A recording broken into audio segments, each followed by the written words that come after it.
સમાજ પાસે કોઈ સારો નેતા ન વધવા દીધો, જેની પાસે જઈને આપણે ચાર વેણ કહી શકીએ એવો ખભો ન વધવા દીધો. દરેક જગ્યાએ લાલચુ હોય, માથાભારે હોય, ગુંડાઓ હોય, તોડબાજ હોય, સમાજને દબાવે એવો માણસ હોય, એને ટિકિટો આપી, એને હોદ્દાઓ આપ્યા અને એને મોટા ને મોટા નેતા બનાવ્યા. અને આજે આખા ગુજરાતમાં ચારો તરફ એક પણ સારો માણસ ભાજપમાં વધવા નથી દીધો. બધા જ માથાભારે ગુંડા ટાઈપના અને લોકોને ધાક ધમકીને દબાણમાં રાખે એવા માણસોનું નેતા બનાવવાનું કામ ભાજપે કર્યું છે. આ વાત સાચી છે કે ખોટી છે? એ ડેરીના આગેવાન હોય કે સહકારી મંડળીના આગેવાન હોય કે તાલુકા પંચાયતના આગેવાન હોય કે જિલ્લા પંચાયતના આગેવાન હોય કે ધારાસભ્ય હોય કે સાંસદ સભ્ય હોય, માથાભારે માણસો ચારો તરફ ભાજપનો કબજો લઈને બેઠા છે.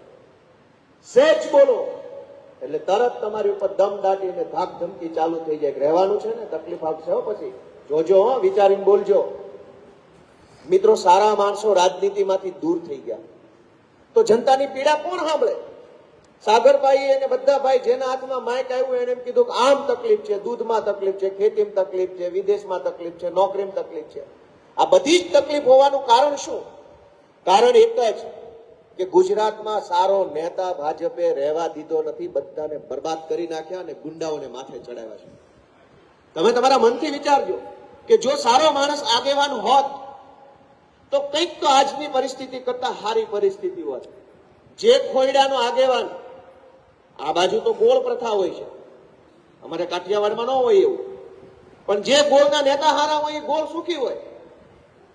નબળા માણસના હાથમાં સમાજનું નેતૃત્વ આવી જાય તો શું થાય છે?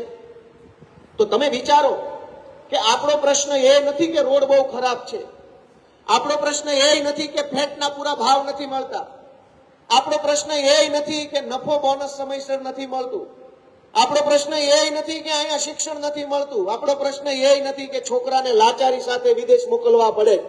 આપણો પ્રશ્ન એ છે કે આટલા બધા પ્રશ્ન છે તો કોઈ માયનો લાલ એક અવાજ ઉઠાવે એવો નથી. અહીંયા આપણો પ્રશ્ન એ છે